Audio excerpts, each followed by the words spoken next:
Assalamualaikum warahmatullahi wabarakatuh. Saya Intan Aula Rosyida, NPM 18120000021 dari kelas Hukum 71. Di sini saya akan membacakan tentang sejarah pers.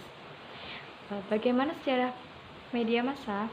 Media massa yang pertama kali lahir adalah media cetak. Hal ini sesuai dengan perkembangan teknologi, di mana teknologi percetakan lebih dulu lahir dibandingkan dengan teknologi komunikasi dan teknologi penyiaran.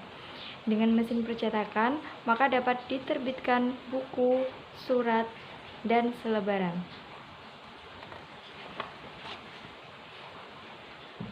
Nah, perkembangan hukum media cetak dan elektronik itu awalnya berkembang di Indonesia dari masa Hindia Belanda sampai masa reformasi adalah hukum pers media cetak.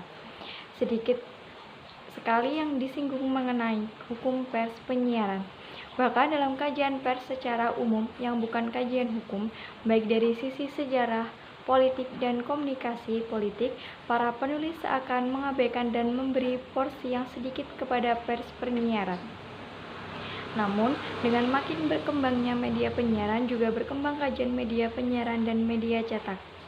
Ada beberapa penyebab mengapa terjadi ketimpangan atau ketertinggalan dunia penyiaran dibandingkan dengan dunia jurnalistik cetak, yaitu yang pertama, pers cetak lahir lebih dahulu daripada pers penyiaran, karena lembaga pers cetak memang lebih dahulu lahir daripada lembaga penyiaran. Hal ini bukan merupakan kasus istimewa bagi Indonesia, karena perkembangan teknologi penyiaran memang baru ditemukan sekitar 4 abad setelah teknologi cetak. Sejak masa kemerdekaan, media penyiaran di Indonesia berpuluh-puluh tahun dikuasai oleh pemerintah, sehingga pers penyiaran juga merupakan pers pemerintah. Pers penyiaran yang berorientasi kepada pemerintah tidak menimbulkan persoalan hukum dan politik dengan pemerintah. Sebaliknya, pers cetak memiliki banyak persoalan dengan hukum dan politik dalam berhadapan dengan pemerintah. Karena itu, pers cetak memerlukan semacam perlindungan hukum yang lebih pasti. Dengan kata lain, media cetak berada pada lorong yang penuh resiko berhadapan dengan pemerintah maupun masyarakat, sementara media penyiaran berada pada lorong yang tidak berhadapan dengan keduanya. Inilah yang menjelaskan mengapa hukum media yang berkembang di Indonesia adalah hukum pers atau cetak saja. Nah, bagaimana sejarah media massa di Indonesia? Sejarah pers di Nusantara dimulai sejak abad ke-8 ketika Gubernur Jenderal Van Imhoff mendirikan Batavia's Novels tahun 1744, 3 abad setelah mesin cetak ditemukan oleh Gutenberg. Bila sejarah pers Indonesia dimulai sejak berdirinya koran pertama tahun 1744, maka sejarah hukum media di Indonesia dimulai sejak keluarnya peraturan hukum tentang media yang pertama di Indonesia, yaitu tatkala pemerintah Hindia Belanda memberlakukan Reglement of the Drukwerken in Netherlands di tahun 1856. Bila sejarah pers Indonesia dimulai sejak berdirinya koran pertama tahun 1744, maka sejarah hukum media di Indonesia dimulai sejak keluarnya peraturan hukum tentang media yang pertama di Indonesia, yaitu tatkala pemerintah Hindia Belanda memberlakukan Reglement for the Drukwerken in Netherlands di tahun 1856.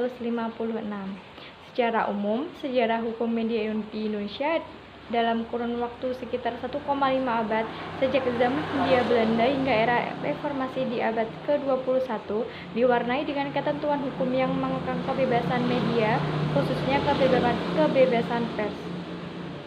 Meskipun terdapat pasang surut, namun secara umum pengekangan lebih menonjol daripada kebebasan. Isi atau materi hukum media yang pernah berlaku di Indonesia bisa dibedakan dalam beberapa materi sebagai berikut. Yang pertama, hukum yang memberi kewenangan penguasa untuk melakukan sensor preventif. Sensor preventif adalah sensor yang dilakukan sebelum sebuah media diterbitkan. Hukum media yang memberi kewenangan kepada penguasa untuk menutup dan memberi sebuah media. Hukum media yang memberi kewenangan kepada penguasa untuk dan mencabut izin dan sebaliknya juga mewajibkan media untuk mendapatkan izin sebelum menerbitkan medianya. Dan yang terakhir, hukum media yang berisi jaminan kebebasan pers atau kebebasan media. Dilihat dari sifat peraturannya, sejarah hukum media dapat dibagi dalam 3 periode. Periode pertama, periode sensor preventif. Periode ini dimulai sejak keluar peraturan pertama tentang pers yang mengatur sensor preventif sampai dicabutnya peraturan itu, yaitu pada tahun 1856 sampai 1906, dan dilanjutkan pada zaman Jepang pada tahun 1942 sampai 1945. Yang kedua, periode perizinan atau pemberedelan.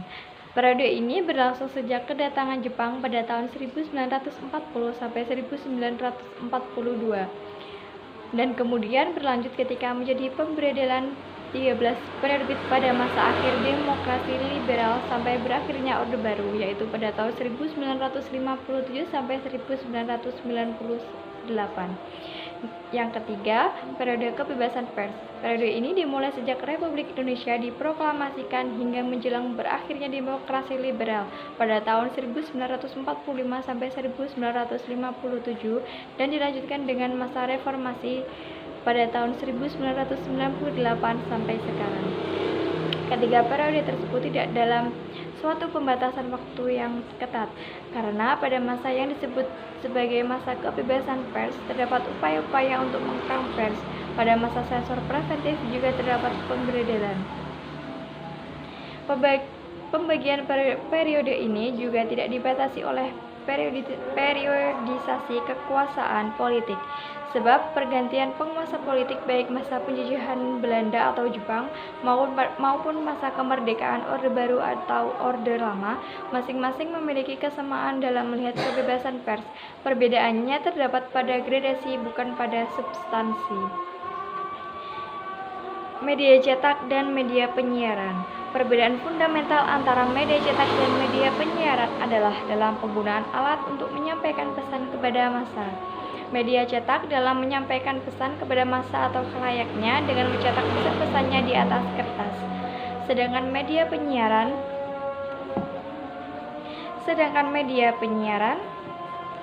menyampaikan pesan melalui teknologi komunikasi baik berupa suara atau audio maupun suara dan gambar audio visual. Pesan berupa suara atau suara dan gambar tadi kemudian didistribusikan melalui frekuensi gelombang radio. Frekuensi gelombang radio ini secara hukum dinyatakan milik publik. Oleh karena media penyiaran menggunakan fasilitas publik dalam distribusinya, maka media ini memperoleh perlakuan yang lebih ketat di mata hukum, sedangkan media cetak lebih longgar. Perbedaan media cetak dan media penyiaran juga terjadi dalam bidang pers. Istilah pers cetak dan pers penyiaran tidak dapat digunakan secara bergantian, sebab istilah pers atau cetak memiliki implikasi hukum yang berbeda dengan pers atau penyiaran. Meskipun ada kesamaan dan perbedaan antara hukum media cetak dan media penyiaran, namun keduanya memiliki prinsip dasar atau asas-asas yang sama. Dilihat dari asas-asasnya, perbedaan antara hukum media cetak dan media penyiaran lebih merupakan perbedaan gradasi. Meskipun dalam tingkat teknis, perbedaan ini sangat tajam, terutama bila dilihat dari sumber hukumnya. Berikut merupakan sejarah pers. Terima kasih, semoga bermanfaat. Wassalamualaikum warahmatullahi wabarakatuh.